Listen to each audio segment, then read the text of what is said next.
Nope, done. Okay, so we're ready to go? Okay, well, it's my pleasure to introduce today's webinar speaker, David Reiter. I've known David for about 10 years. That I think collaboration began with a project we did using fractional models to fit cartilage, T1, T2 relaxation. It was published in JMR.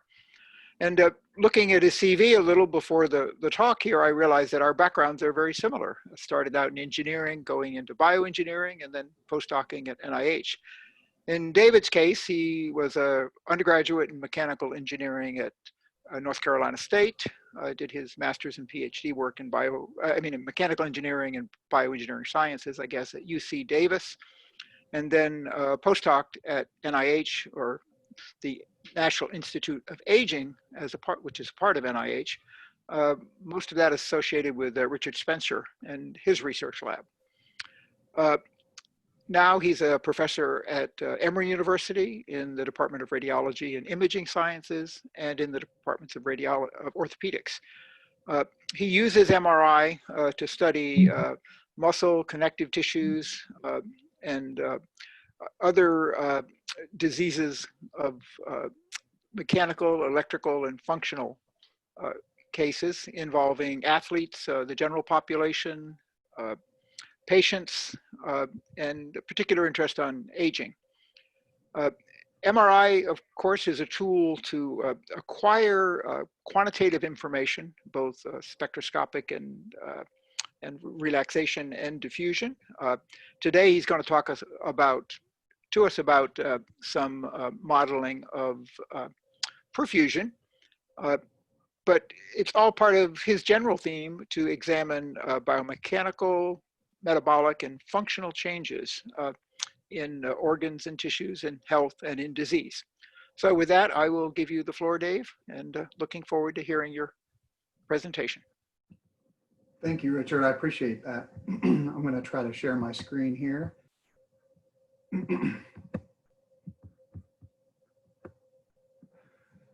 Okay, so the title of my talk today is Characterizing Skeletal Muscle Perfusion using Fractional Fickian Modeling of Diffusion MRI. You know, before I start my talk, I'd like to really, let's see if I can start. Having trouble advancing my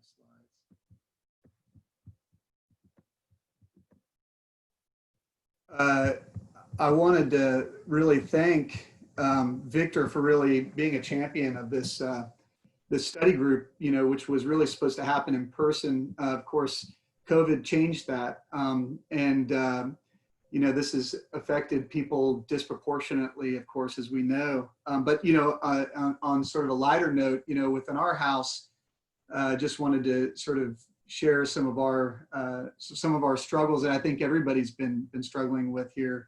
You know, just sort of by way of sort of keeping things light. You know, disproportionately affecting children differently than older adults is very true.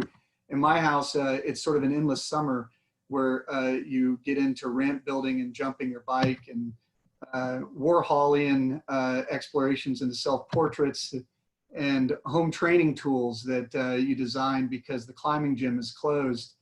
But if you're an adult, if you're older, of course, you face a different predicament trying to do homeschooling and working and research and all of these things, as well as keeping everybody safe. So, you know, hopefully everybody out there is only experiencing these minor inconveniences and not any of the more severe ones, which we know are really kind of ominous. Before I dive into the details of my talk today, I wanted to just sort of flash backwards. Richard gave a little bit of a sort of a history of how I've gotten to know him over the years. He's really the reason why I became interested in a lot of these concepts of fractional calculus. As he mentioned, we were working on some relaxation modeling, anomalous relaxation and cartilage. And during this time, he was organizing a series within this, this group called Interpor, which is a Society of Porous Media. And he invited me to come to this conference in 2012 and present some of the work that we had been doing together. And boy, I felt like a fish out of water, because it was a lot of people in hydrology research and a lot of hardcore mathematicians. So it's sort of how I feel a little bit in the study group, being a sort of an engineer and not really a mathematician, and working on topics that aren't really neurocentric, which I know is a lot of where this topic gets a lot of attention. But nonetheless, it was really a wonderful experience stepping outside my comfort zone. It was held at a beautiful time at West Lafayette, Purdue University. And I've actually pulled this image in the top right from their website. And I think if you look closely here, you can see what the speaker from last week sitting at this table. I think that's Tom Barrick. He was at the meeting as well. So anyway, without further ado, the outline of my talk today is I want to give a brief motivation for perfusion measurements in muscle, why we're interested in really characterizing perfusion well, and really it relates to, as with any tissue, the delivery of oxygenated blood to the tissue for metabolic processes, which are critical for sustaining life. I'm going to talk about how diffusion weighted MRI is used to estimate perfusion in tissue, specifically in the muscle. I'm then going to talk about Fickian and fractional Fickian diffusion.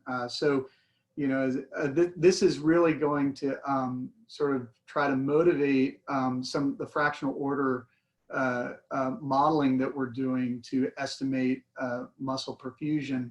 I'll give a little bit of sort of a background on sort of some of the physical pictures that we get from these models and how we can tie those to the actual underlying tissue structure. I'll then give some examples of this fractional Fickian diffusion model and diffusion MRI of human skeletal muscle, both at rest and after stress, which is basically exercise stress, where we see hyperemia occur after we've stressed the muscle. And I'll also tie this back to our initial sort of motivation, which is the connection between tissue perfusion and metabolism. And this was sort of where it started in the beginning at National Institute on Aging when I started thinking about this topic. And then I'll finish with some concluding remarks. So when I was at the National Institute on Aging, one of my colleagues, Marta, published this work sort of outlining, really the oxygen utilization or oxygen consumption of different parts of the different tissues in the body. And the whole idea behind this paper, because we're studying gerontology, is that there's this overwhelming theme in aging research that impaired mitochondrial function can accelerate aging phenotypes in tissue with high energy demands. And so really what I want to point out is that, second to cardiac tissue is exercising skeletal muscle in terms of oxygen consumption. And if we think about muscle as really a primary and essential tissue for ambulation and therefore mobility and sort of physical function as individuals, you can sort of appreciate why this could be important to preserve and understand sort of what's driving the deterioration of this system. I had the privilege of working with this really motivated and creative cardiovascular physician, Maj, who was digging into some of the data that we had collected in our longitudinal study on aging. He was really interested in understanding the vascular and microvascular involvement in aging. And what we had been doing is collecting localized spectroscopy from skeletal muscle to characterize the maximum oxidative capacity of the skeletal muscle. The problem with this measurement using phosphorus spectroscopy is that it doesn't separate out the involvement of oxygen delivery from the measurement itself, meaning that somebody could apparently have a reduced oxidative capacity of their muscle, but it's unclear whether that's just because their microvascular system is impaired, or perhaps it's because their mitochondria within the muscle themselves, the energy producing organelle of the cell, is in decline. But what he found was really compelling, looking at a very primitive measure of lower extremity perfusion in this population, which is the ankle brachial index. He found that the normal, healthy, aging people that had a reduced ankle brachial index, which is, like I said, a crude surrogate for perfusion of skeletal muscle in the lower extremity, showed a reduced oxidative capacity. And this was a significant finding, even when you correct for things like age and BMI and other factors that would influence energetic capacity, which got us to really interested in trying to really disentangle this in our population using MRI and using some sort of non-invasive MRI measurement of muscle perfusion. And so that's when we really started thinking about this. So we started thinking about the best ways that we could do this. Muscle is a really tough tissue to study. You know, it's got some challenges that are kind of different than brain, in that we've got a lot of lipids in muscle that, that can really be substantial. And this can really impact our ability to pull out the information from a diffusion sequence or from other sequences, MRI sequences, where we're trying to quantify something physical. So we looked into the, you know, when we were exploring the possibilities, one of the big methods that comes up is this intravoxel incoherent motion model, which is based off of a diffusion weighted acquisition. It's really old, as you guys can see. This was Lebihan's, this is the first publication that came out on the topic by Dennis Lebihan in 1988 in radiology. By the way, this has been cited, I think, over 2,700 times. So it's it's sort of a widely used method, but it's based off this assumption that that there are two pools within the tissue. One pool in this top sort of dark lined sort of two-dimensional trace represents the diffusion of water molecules in the tissue that are happening in sort of a Brownian sense. And the other pool is this sort of incoherent motion of the blood pool that's happening in the microvasculature. And by doing by using the appropriate phase sensitizing diffusion sequences, using sort of a slight diffusion weighting versus a strong diffusion weighting, what Lebihan shows here is that you can fit these two different pools based off of these drastically different sort of diffusion coefficients. He calls, or I think, this is considered, in the tissue it's considered diffusion, and in the vascular pool it's considered the pseudo diffusion coefficient because it happens faster than Brownian motion. And this has been extended quite a bit in the literature, where people have utilized this, and what you see from this model is, of course, the blood pool moves a lot faster, so it presents as sort of this bi-exponential decay. And using enough B values and this bi-exponential model, you can fit this pool fraction of the blood pool and the pseudo diffusion coefficient and the diffusion of water in the tissue. One of the problems we face in muscle is that this perfusion fraction, particularly at rest, is very, very small. And this model, this bi-exponential model, as we all know that are in the business of fitting, is really kind of a tough model to fit reliably. And it can have some pretty severe requirements on signal to noise and the number of data points in this trace that you see here up on the right in order to fit the model.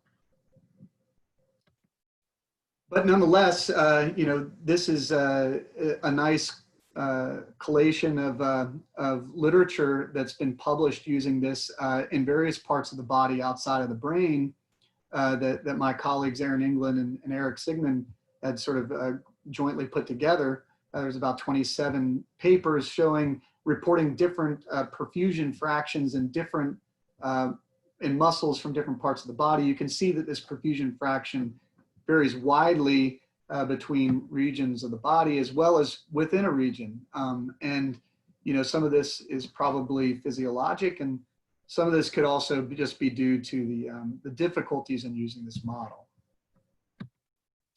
And this has been used in exercise as well. Again, this is courtesy of Eric Sigmund from NYU, where he's showing what people report in terms of changes in these different diffusion parameters in muscle with exercise. So you can see these are this is how the diffusion coefficient, the percent change is on the left-hand side on this log scale here. You can see there are some changes in diffusion coefficient after exercise that are observed. These are the IVIM parameters, specific parameters. So the pseudo diffusion coefficient and the perfusion fraction, you can see they can change quite a bit after exercise due to hyperemia.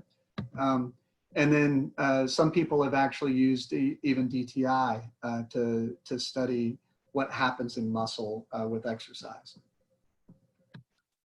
But in reality, when we really think about the microvascular system, we can really start to see that there are some limitations with the IVIM model.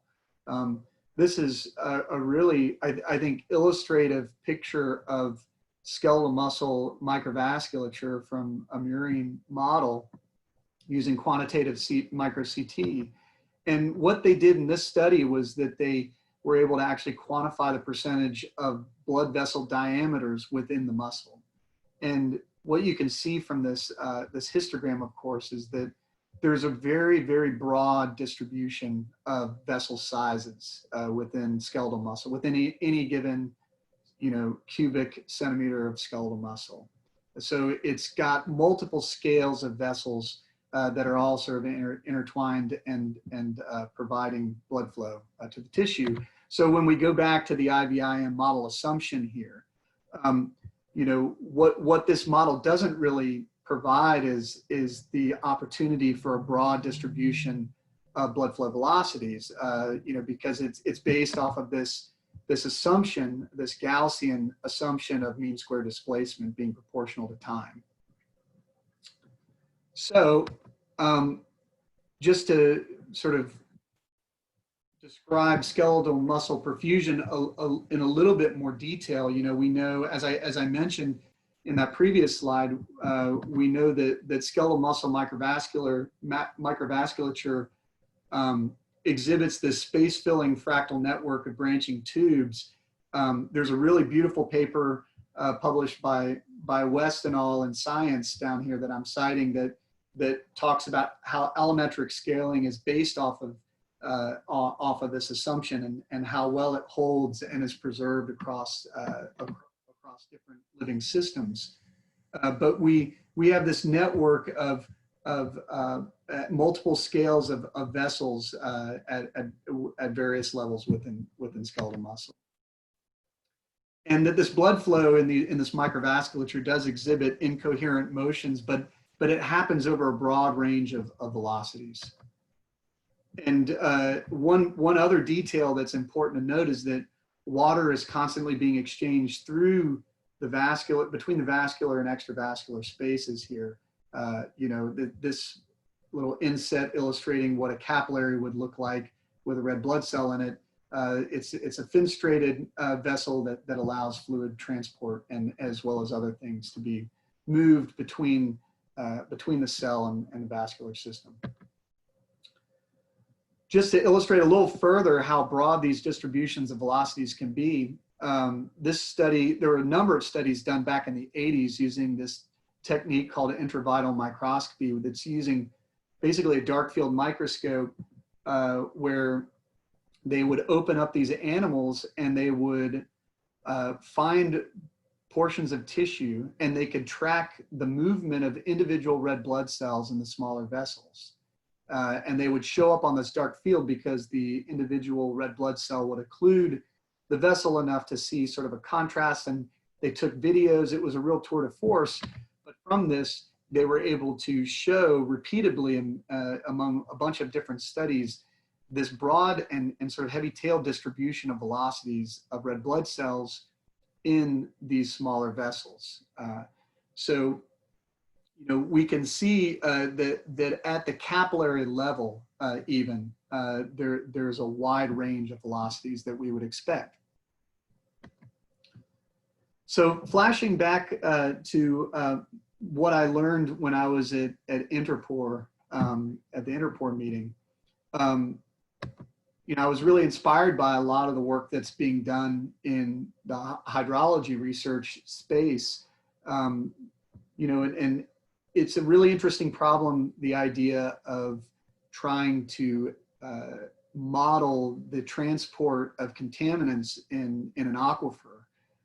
And this is commonly done using what's called the advection dispersion equation, which looks a lot like, you know, our diffusion equation that we model diffusion processes with in MRI, with the addition of this velocity term, this linear velocity term. But what's been observed and what's been reported on, and what I learned at this meeting, was that this model really does not do a sufficient job in heterogeneous aquifers, where you've got multiple scales of structures that the groundwater is traversing through, and so you know, there really needs to be some way of accounting for these. Otherwise, you sort of don't do a very good job of estimating. And an example of this in the groundwater literature, which is, I think, really illustrative, is when they look at these field sites at different time points. So each of these plots represents a different snapshot in time, and they look at the transport of a contaminant. They find in these sort of symmetric curves, which are the advection dispersion equation here at the top, that they really have a hard time really modeling the plume data from their field data.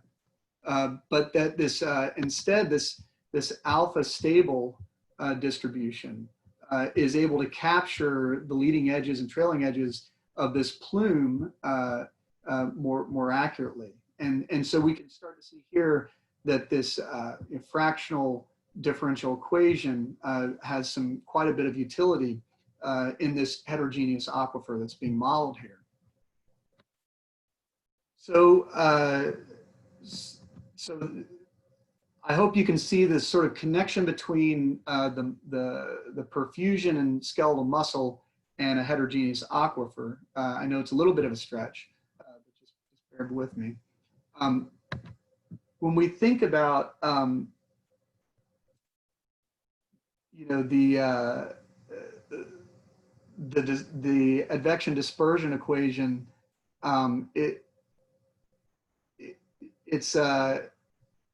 it's basically it's underlying the underlying diffusion. Actually, the underlying diffusion partial differential equation is Fick's first law here. And for all the mathematicians, please harken back to your primary school math and physics material. And for the rest of us, you know, in college, physics course taught us that you know, the mass flux per unit area is directly proportional to a concentration gradient, and that's what this Fick's law describes here. And I think it's really illustrative to think about this in terms of a very simple one-dimensional problem here, where you've got particle jumps between two cells.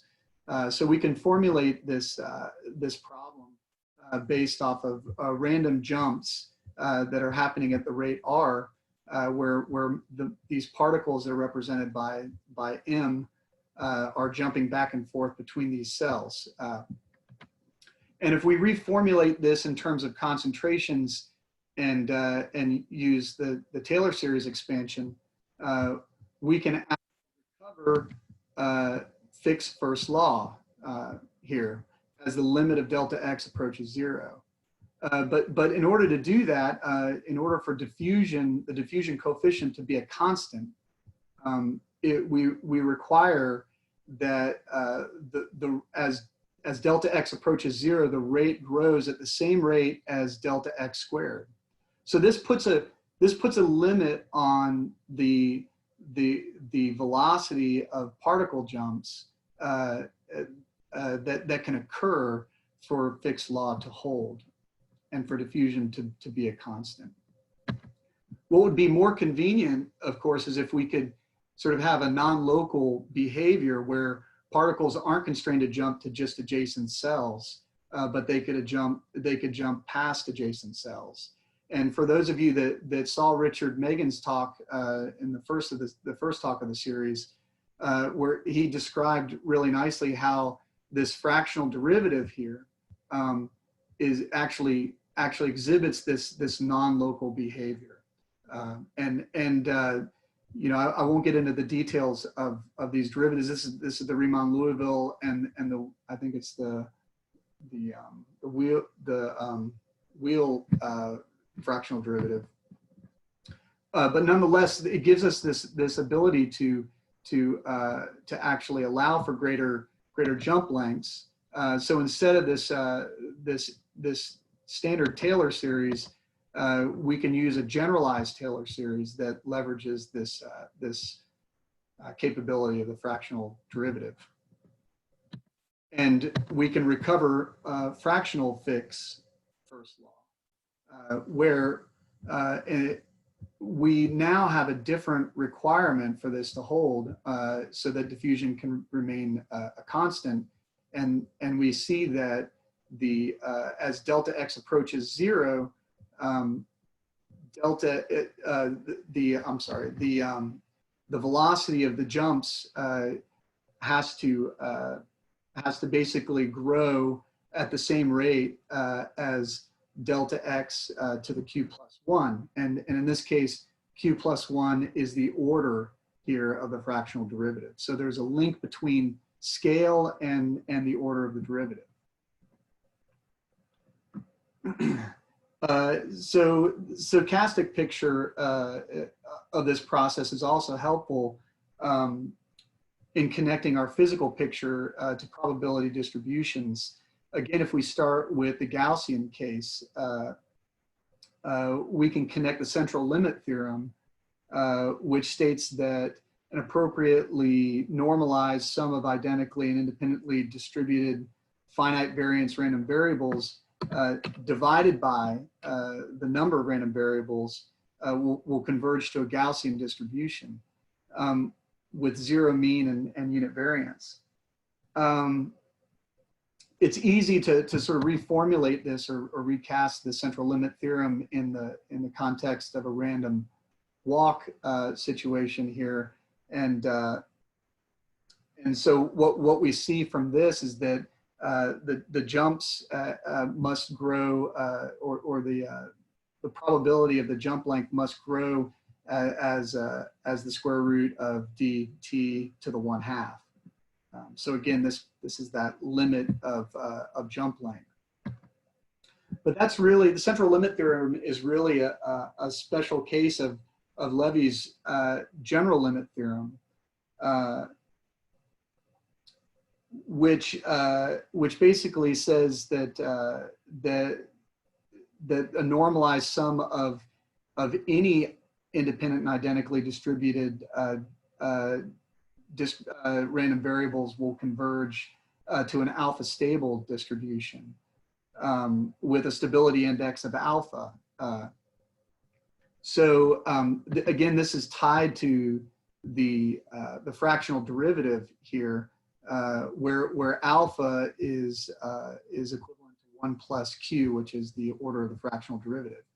But what that gives us is a nice picture of the distribution of displacements in this process. And I'll come back to that when we interpret some of the data we have in skeletal muscle. So we can see that this fractional Fickian diffusion is sort of a special case of the continuous time random walk model that assumes that there's an integer order time derivative, but a fractional order spatial derivative. And Carson Ingo actually had sort of alluded to this this model as having potential for modeling perfusion in his paper in 2015 and Frontiers of Physics, which was part of the inspiration of trying this out in our data.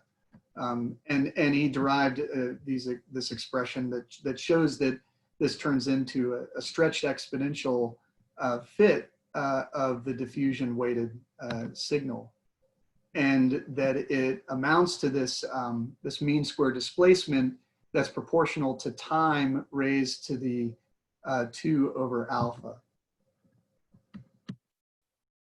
So what does this look like in terms of a fractional Fickian walk? If we basically simulate the Gaussian case in one dimension, so the x-axis is time, the y-axis is distance of jump, you can see what the Gaussian walk looks like. This is sort of normal Gaussian diffusion.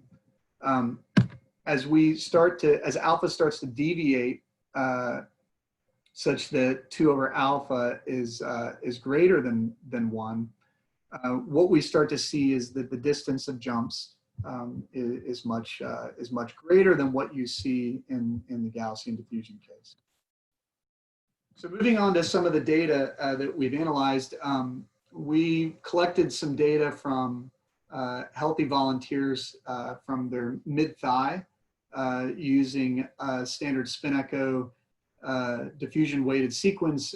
We use something called triple fat suppression, which I won't get into, but it is an important detail to have sufficient fat suppression when fitting these models, because it can definitely have an impact on the model fits. And we used 16 B values in 3 different directions, ranging from 0 to 800 seconds per millimeter squared. So when we look at the fit quality from this model, it's incredibly good in resting muscle as well as in post-exercise muscle. But I just wanted to show what example of what the fit quality looks like, particularly at the low B values, where the perfusion signal, of course, is going to be most pronounced. And if we look at some of the representative values that we get from different muscle groups like the rectus femoris and vastus lateralis, we see that we have non-Gaussian, we detect non-Gaussian diffusion with this model at rest, illustrated by these alpha over 2 values that are less than 1. Just as a quick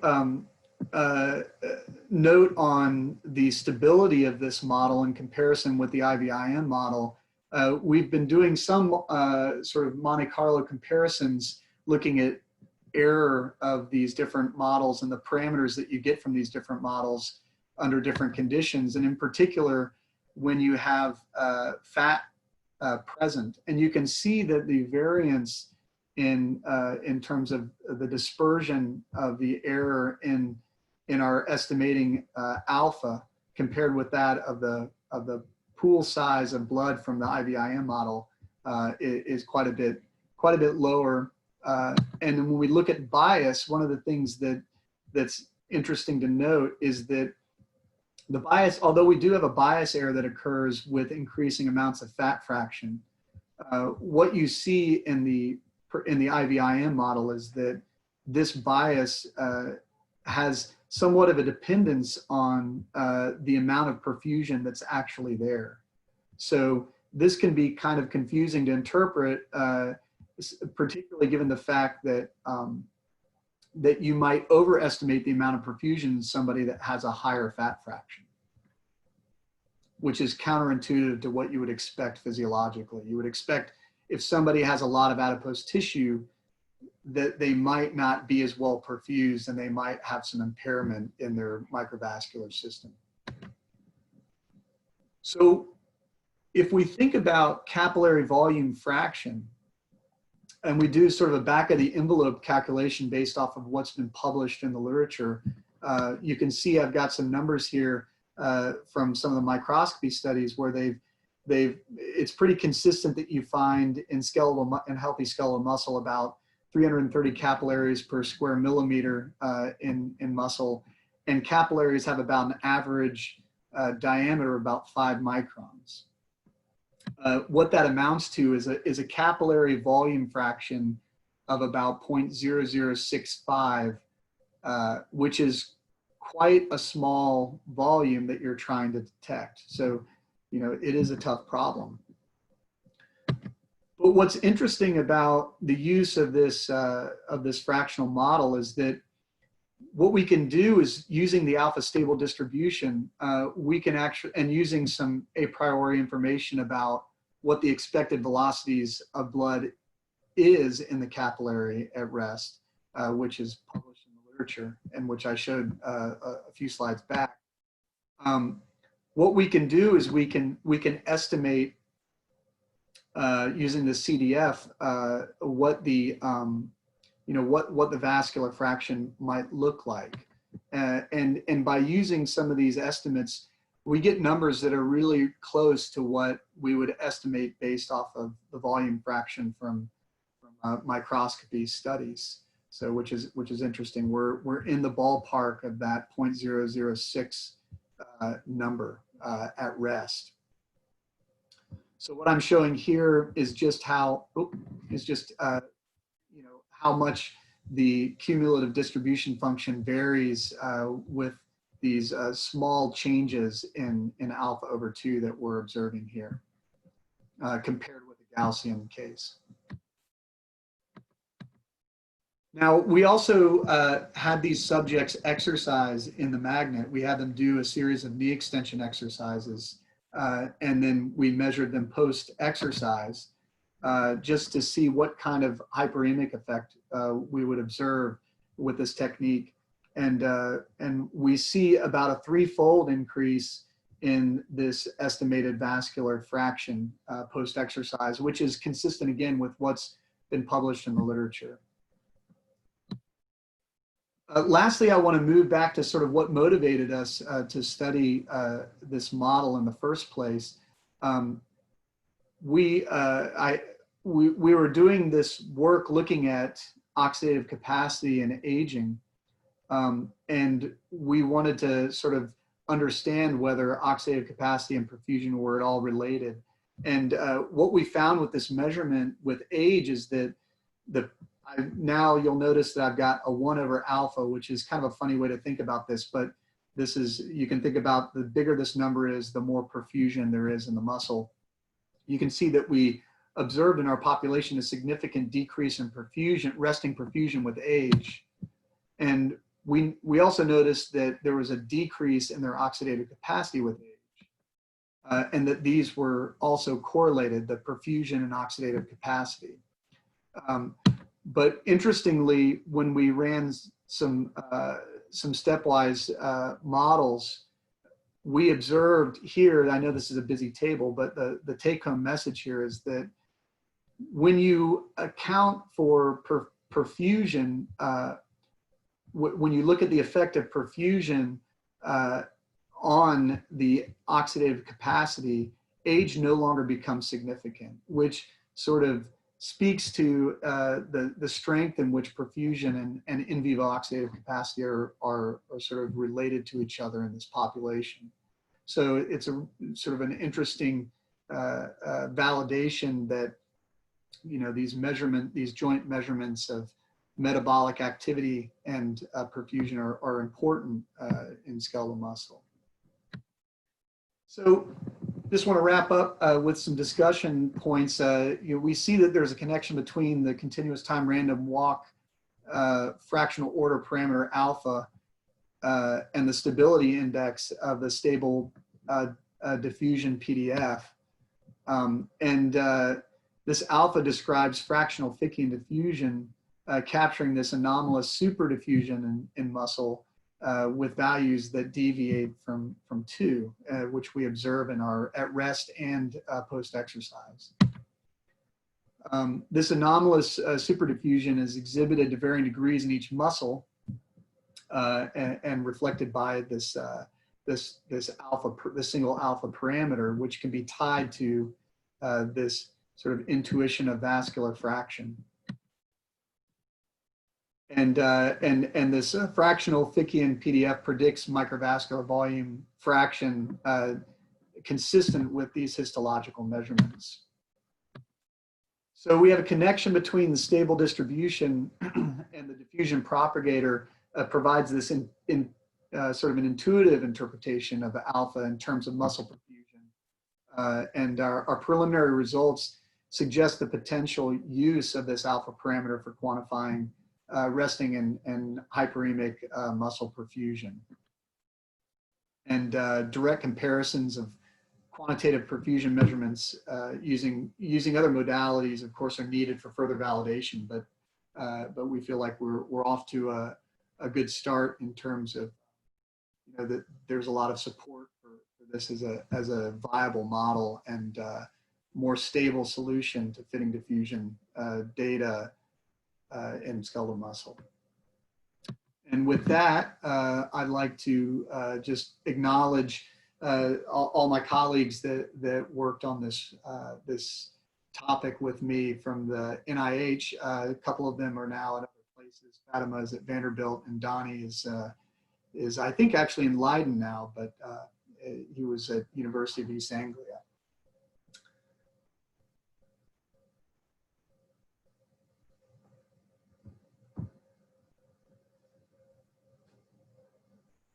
Anybody still awake? Yeah. Hi, David. Thanks very much for that talk. I think well, I at least am applauding in the participant window. I don't know if anyone else is. I don't think we have anything. I don't think we have anything in the chat window. But do we have any questions?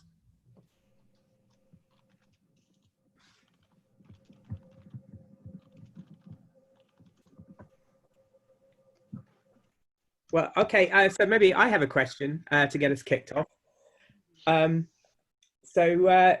David, you had those oxidation plots and you were plotting 1/alpha on the vertical axis. I'm interested, it's 1/alpha. Wouldn't 2/alpha be a more natural choice? Yeah, it would be. That really was sort of an adaptation that was made in this sort of physiology-heavy journal. In retrospect, 2/alpha would make a lot more sense. But what we really were trying to accomplish is just providing a parameter for the readers that is sort of a direct index of perfusion rather than something that makes more mathematical sense. But yeah, I definitely agree with you. It's no. I mean, it's very interesting, and it's not like it's difficult to transform 1/alpha to 2/alpha. So, kind of lucky there. Have you done anything investigating the effects of training on this? Yeah, I mean that's definitely something that we're interested in looking at. I mean, there's a variety of applications that this can be used in. The current application that my lab is using this for is looking at perfusion and diabetic foot ulcer.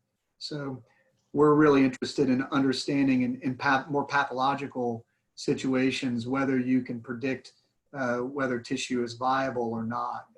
Unfortunately, that study has been dramatically slowed down due to the pandemic, but that's something that's sort of more to come with this technique. Okay, interesting.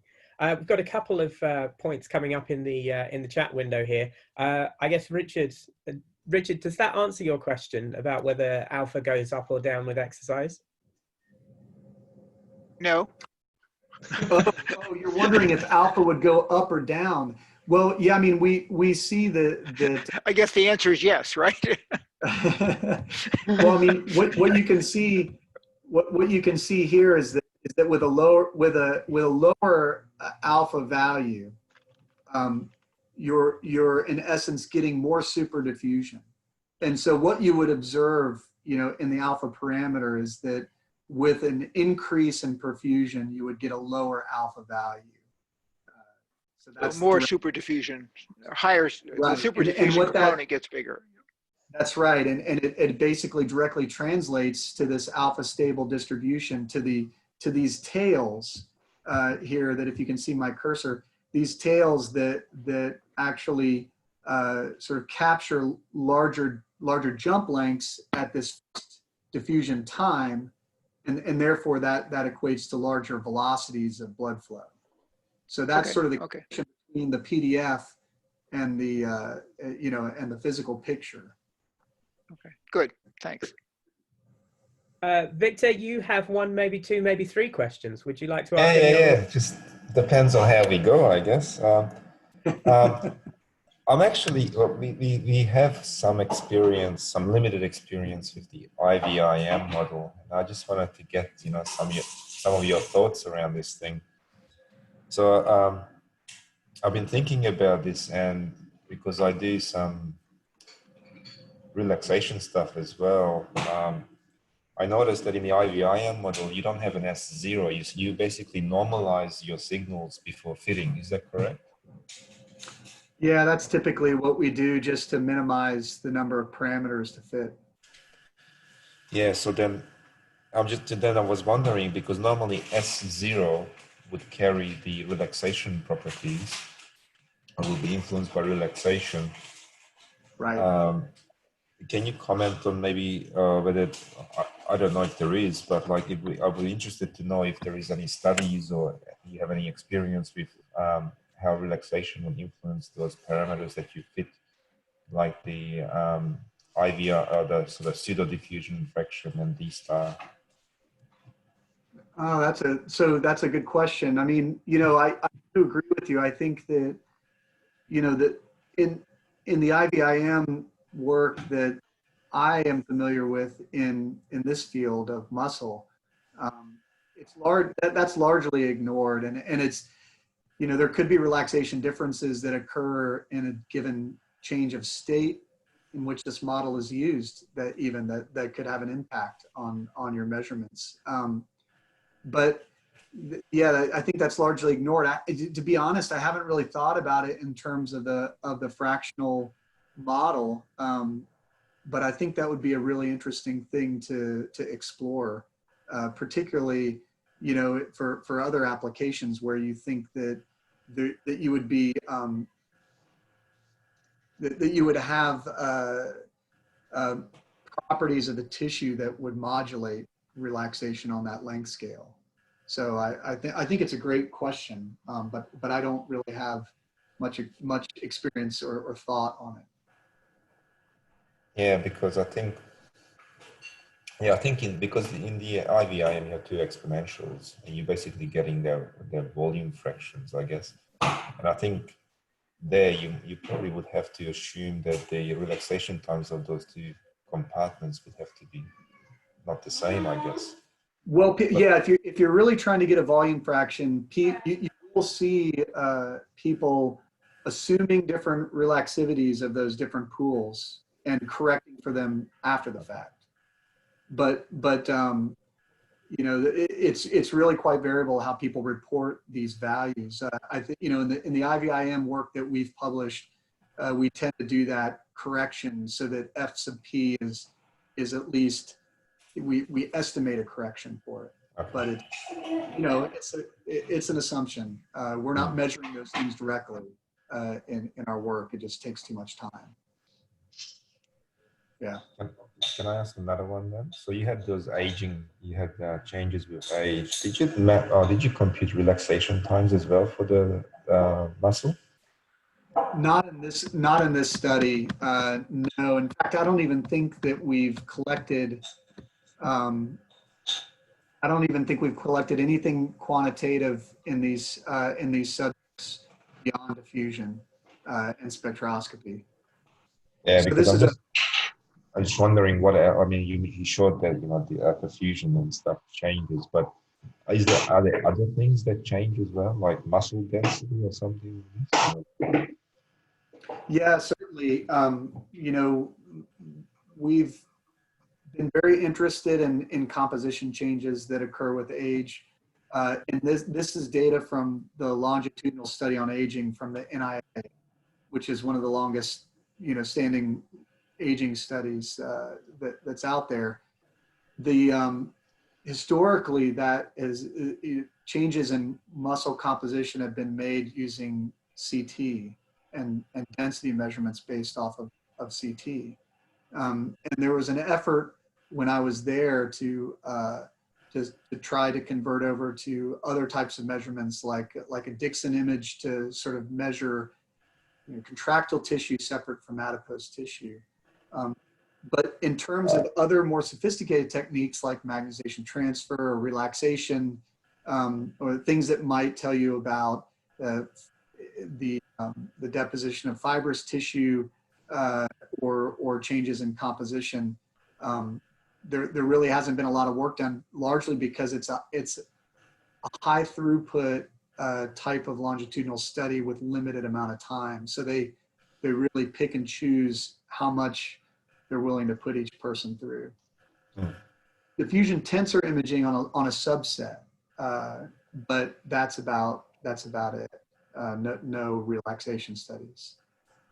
But certainly there's a lot of groups out there that are doing some of these measurements, and I think it'd be interesting, of course, to apply some of these other modalities, but not in this data set. Thank you. Okay, thanks, David. Thanks, Victor. We've got one more from Tom in the chat window. Tom, do you want to go with that? Yeah, I was wondering whether this model is appropriate for application to non-muscle tissue, and which organs it might be particularly useful in.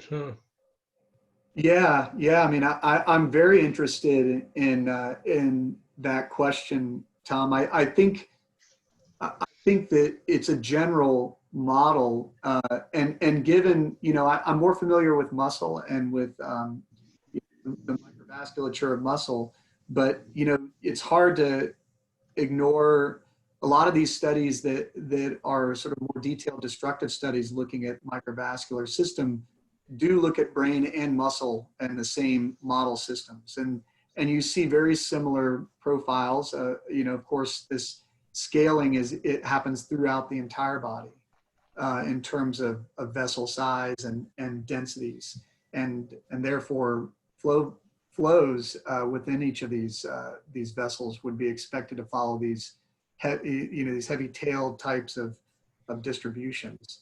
So I do think that it's generally applicable, although we just haven't explored it that much.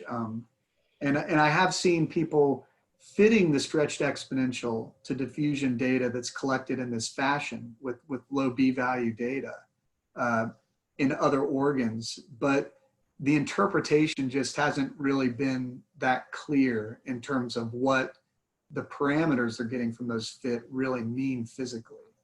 So that's really where I've been trying to sort of focus energy is to have a better interpretation of this. And I think that this is kind of a reasonable picture that we've created.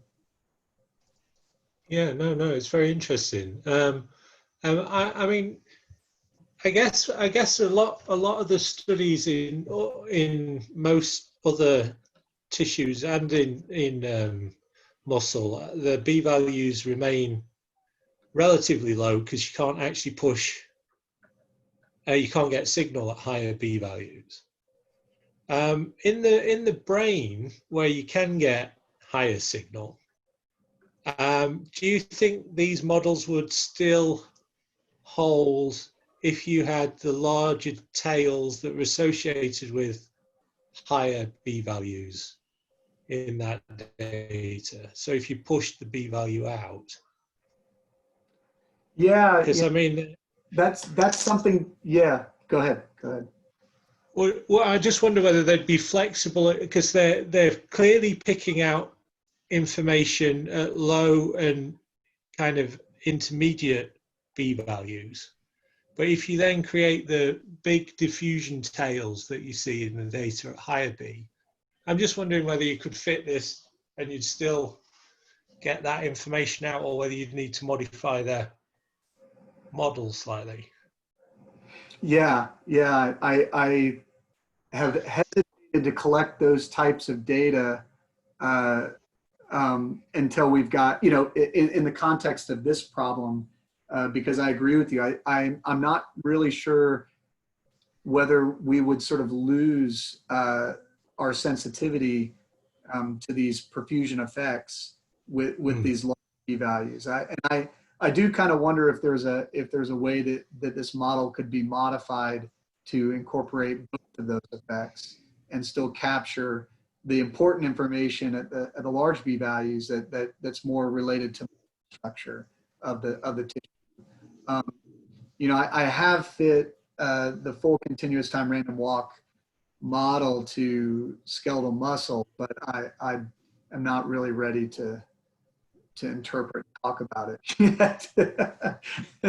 But I think yeah, but I think that it's a good question and one that is worth pursuing. Am I allowed to make a comment on that as well? Because before I hand back to Victor, I think one of the things about the b-value range used outside of the brain is that in addition to the relaxation being a bit more challenging, the diffusivities are often a lot higher. So the sort of that range, that kind of 0, 1,000, 2,000, 3,000 range that we're very calibrated to in the brain, it gets sort of compressed downwards anyway. You know, the 500 in muscle is kind of like 1,000 in the brain, because the diffusivities, there's just much more diffusion going on. I don't know, David, if you'd agree with that. And so consequently, although your question is still valid, I think the range that David's looking at here is kind of, it's higher than it looks, sort of thing. Yeah, I would agree with that statement, Matt, that you know, muscle and brain have quite different B scales that are used and are sensitized to different aspects of the tissue. So yeah, we fit this you know, up to 800, but we also have when we use a limited B-value range. So these data were obtained. Actually, I should note this later study in the aging cohort was fit with only 5 B-values as opposed to 16, which is what we use for IVIM. And so one of the things I didn't really even get into is that, as we know, these fractional models are really robust and don't need a lot of data to fit reliably, which is something that's appealing about it. And so we've, you know, we sort of truncated the B-value range in the muscle studies using a limited number of B-values and not extending them out to, you know, really high B-values like you saw in the exercise study in the first part. Okay, cool. So one, sorry, Richard, when BD equals 1, yes. When would you say that is, David, when BD I equals think 1? that's about 400 to 500. Yeah, because we have diffusivities of about 2. Yeah. Okay, Victor, so thanks for your patience. You've got one more question? Yeah, I mean, I might have missed it, but how many directions did you have? And is this like a trace weighted image that you are fitting? And if Yeah. it is, have you looked at fitting directions and see if alpha changes with direction? Yeah, that's a good question, and you know, we haven't done that yet. This is really just a trace fitting. We were just starting out with the simplest case, and it's not uncommon to sort of see that in the muscle literature with the IVIM. There's not really as much of a strong feeling that these vascular structures are directional enough to really be able to detect that with these techniques. I mean, Matt might disagree with me. I'd be very interested to hear what he has to say, but I have seen some people try to come up with a perfusion tensor using these types of approaches, but I'm not sure that I really, you know, think it's that easy to do or reliable. just because there's a lot of you know, there are vessels that sort of cross and follow the fibers, but there's a lot of sort of incoherence in the way these vessels are arranged. Yeah, I'd agree with you on that, David. And I think one of the problems here is because you end up just doing a 2 tensor fit, and the 2 tensor fit is just nasty. It's quite difficult to constrain, and there's a lot of local minima in the distribution. And then of course once you start trying to do something with a fractional tensor, you end up with questions about the exponent and things like that as well. So I think it is quite a challenging thing to do.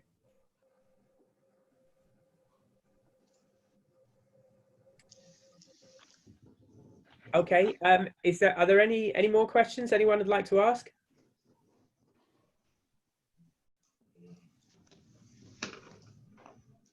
Okay, in that case, maybe let's leave it there. Thank you very much, David. That was a fantastic talk, really. Thank you, guys. Yes, thank you, David. Thank you, Matt. Thanks, Richard, for the introduction as well. Yes, we are all clapping. Well done. Excellent.